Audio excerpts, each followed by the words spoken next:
Olá, como vai? Que bom que você chegou até aqui. Hoje nós vamos pisar no 7º degrau, sobre o luto que é a causa de alegria. Parece controverso, mas não é. E nós vamos compreender por quê.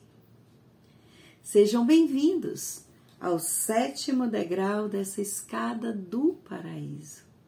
E nós estamos aqui em nome do Pai, do Filho e do Espírito Santo.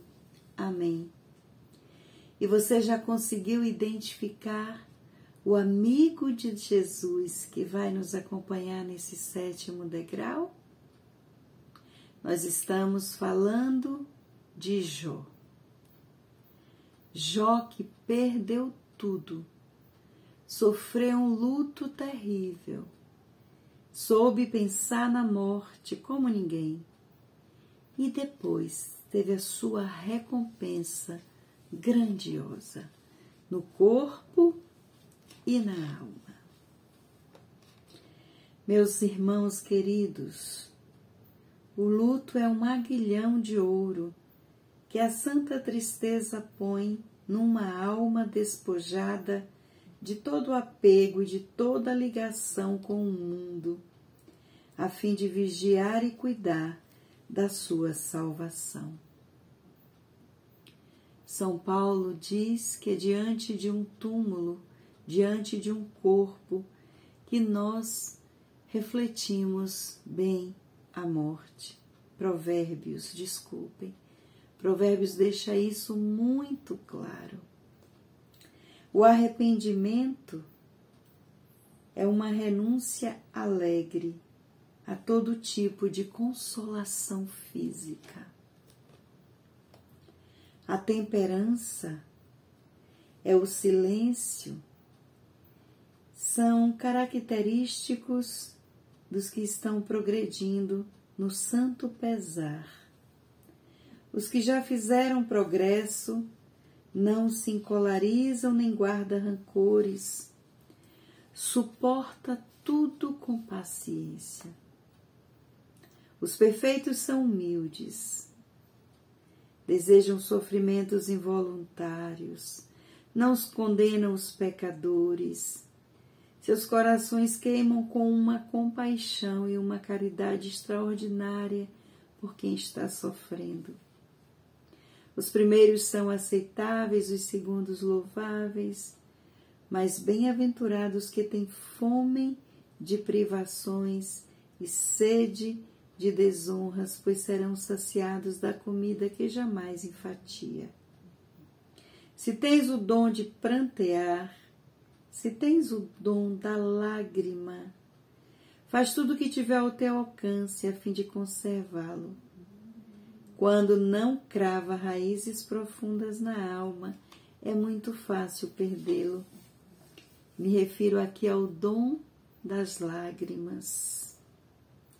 Maior do que as águas do próprio batismo são as lágrimas que se seguem, embora seja um tanto audacioso afirmá-lo. O batismo nos lava de todos os males que estavam em nós, mas as lágrimas nos lavam de todos os pecados cometidos depois do batismo. Como recebemos o batismo na infância, nós todos nos contaminamos, mas somos purificados novamente com as lágrimas. E se Deus, em seu santo amor pela humanidade, não nos tivesse dado lágrimas, como seria difícil encontrar os poucos que viveriam em estado de graça. Temos vergonha de chorar. Quantas vezes prendemos as nossas lágrimas? E literalmente, quando choramos, as lágrimas têm um poder imenso para nos lavar, nos purificar. Nossos gemidos e tristeza clamam ao Senhor. As lágrimas que derramamos por termos a Deus intercedem por nós.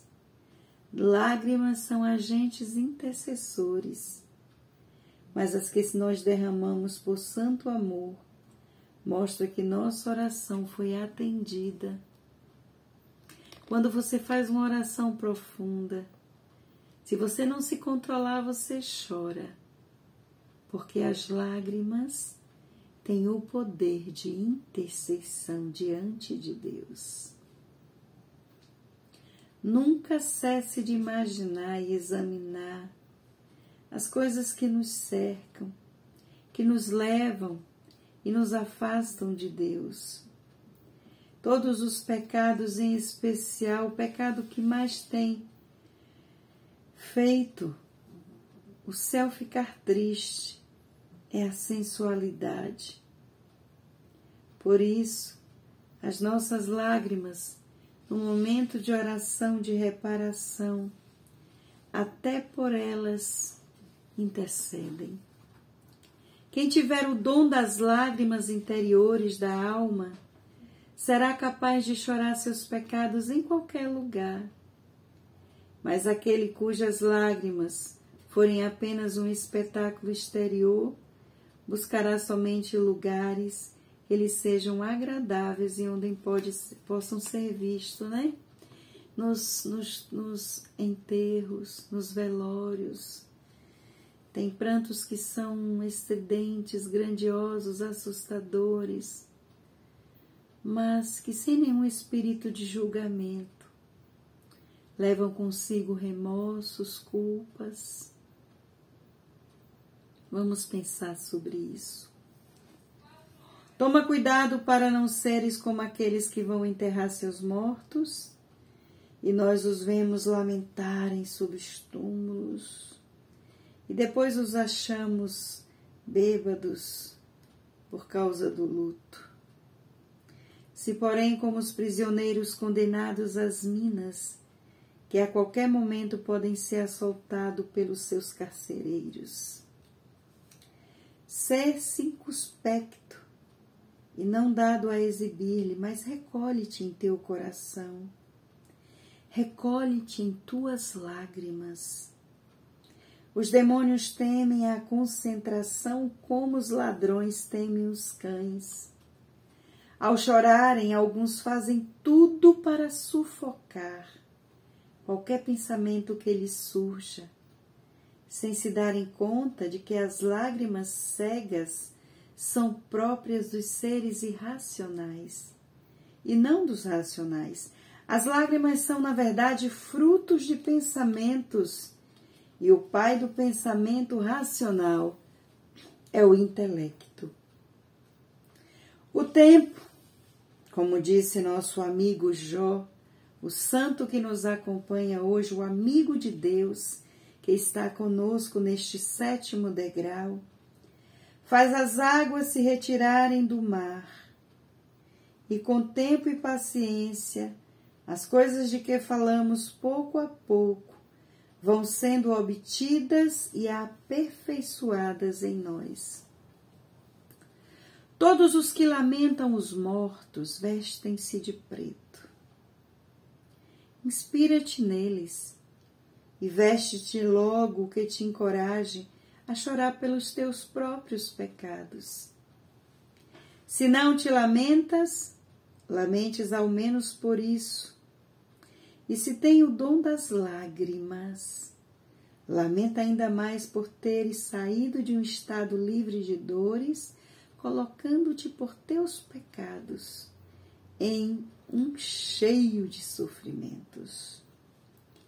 Se alcança a verdadeira beleza do pranto, não que lamenta quando lhe confere fazê-lo ou quando escolhe o que lamentar, mas antes, lamenta-te conforme a vontade do teu Deus. A compulsão genuína é a dor da alma, sem qualquer distração.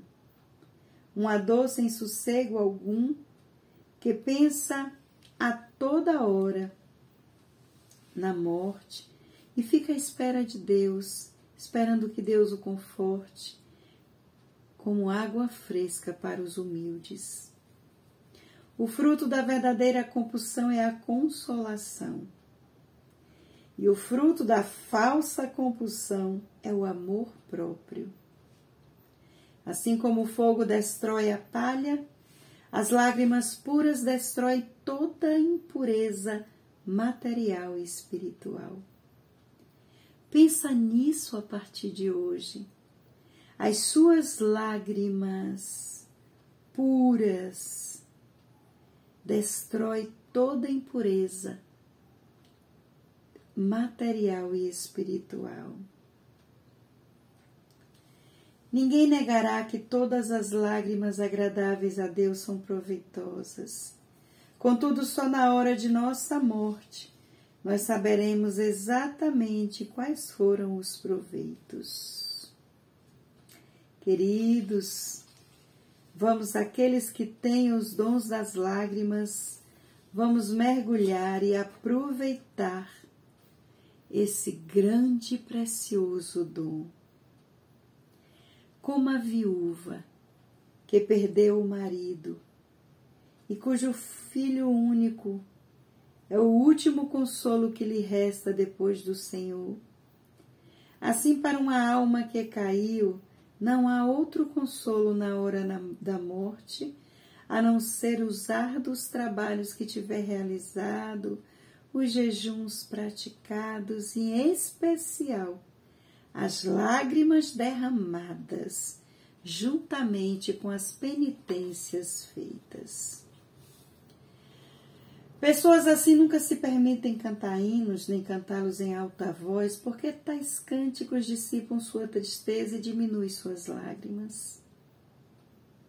Para muitas pessoas, esse ditoso pranto tem precedido a santa paz e a tranquilidade do coração, isto é, a impassibilidade santa, e preparado e arado a terra de suas almas, suas lágrimas as purificam de todo o pecado. As lágrimas que derramamos ao pensarmos em nossa morte suscitam medo, mas quando o medo gera o destemor, surge a alegria, e quando se alcança a perfeita alegria, o santo amor floresce. Presta atenção, queridos. A prática gera perseverança. E a perseverança transforma-se em sentimento. E o que fazemos com sentimento não se desfaz com facilidade. Nossos inimigos são perversos a ponto de transformarem até mesmo nossas virtudes em vícios e fazerem com que nos orgulhemos daquilo que deveria nos tornar humildes. Quando nossa alma deixar este mundo, meus irmãos, não seremos culpados por não termos realizado os grandes milagres, nem por não ter sido teólogos ou contemplativos. Mas certamente teremos que explicar a Deus se não tivermos continuamente chorado os nossos pecados, a fim de merecer o perdão. Meus queridos irmãos, este é o 7º degrau dessa escada do paraíso. O que tiver sido digno dele, ajude-me também a alcançá-lo, pois ele próprio foi ajudado, já que por meio desse 7º degrau lavou-se das nódoas deste mundo.